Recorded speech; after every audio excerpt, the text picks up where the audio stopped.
Good day everyone, I'm Michelle Abaa and I'm going to report the self, society, and culture. First is, what is the self? In contemporary literature and in common sense, first is self is always unique and has its own unique identity. This means that self is distinct from others, unique and has identity. Even twins have their own self-identity. Second is self-contained and independent. Its distinctiveness allows its being self-contained, with own thoughts, independence, characteristics, and volition. Which means, mabuhi rata na no other self. We have own thoughts, characteristics, not na wala nagsalig sa uban. Independent, the word independent. Third is consistency.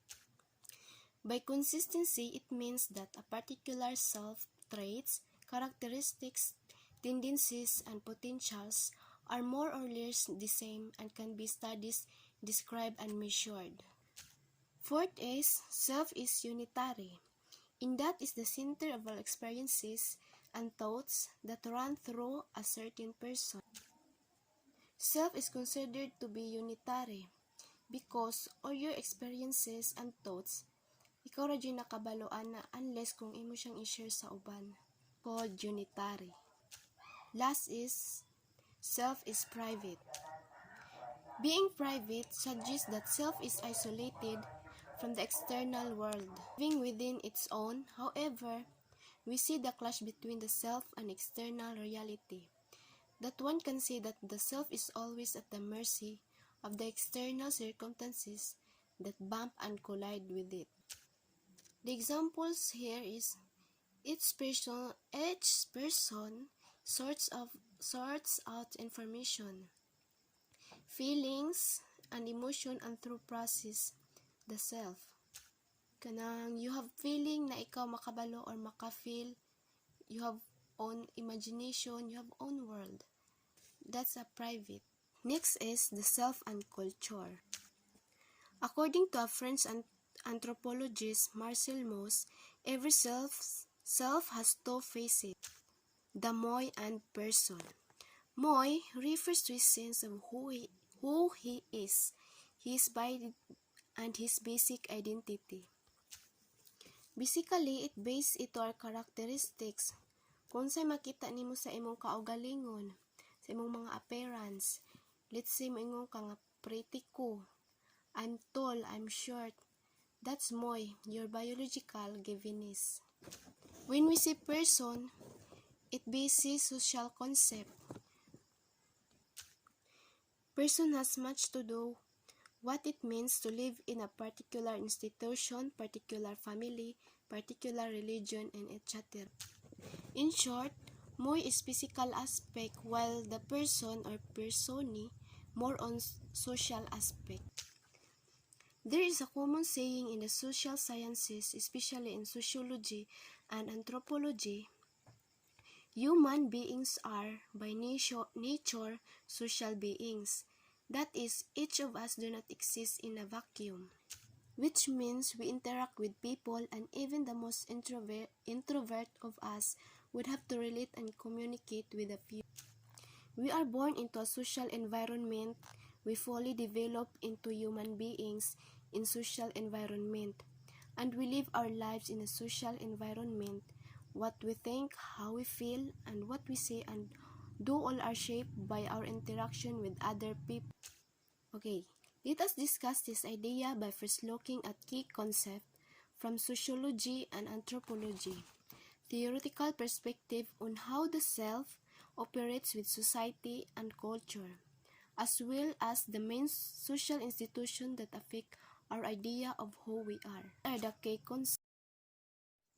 As you can see, there are two pictures here.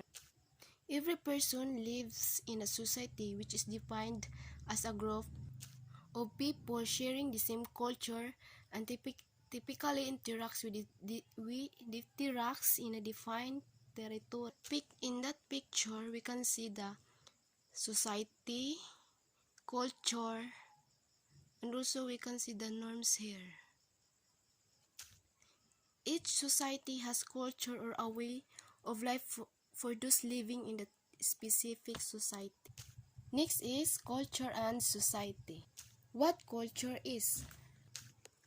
Culture in society refers to the ways of life of the member of a society or of groups within the society.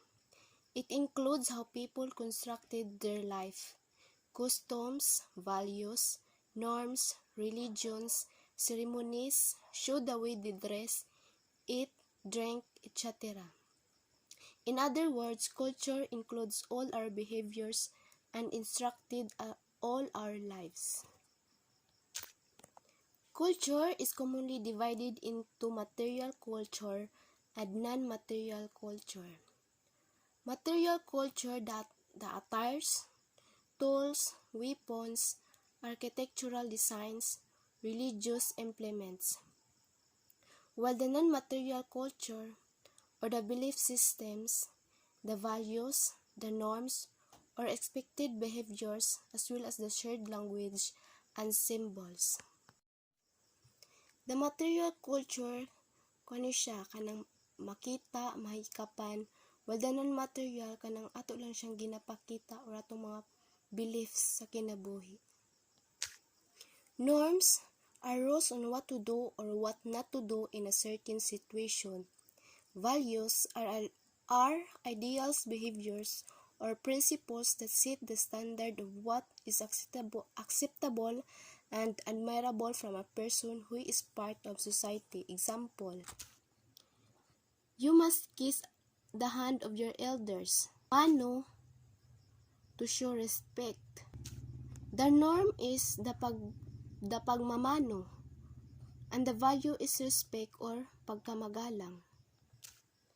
When you see someone who has an accident, the norm prohibits you from laughing but prescribes you to help. The values that are promoted there are being considerate and helpful. Or simply put, society is composed of people, and culture is composed of ideas, behavior, and material compositions. Other things that person will learn that will affect his or herself are status and rules. I have his illustration here. This is Stepan. He is college instructor, husband, father, and friend. As we can analyze, one person and many roles. For example, akong role bilang ate, o bilang anak role. Next is social institution. Groups of persons banded together for common purposes having rights, privilege, liabilities, goals, or objectives distinct and independent from those of individual members. Types of social institution. First is family institution, and the function is determining kinship. Second is market institution, and regulating the legitimate distribution of goods and services.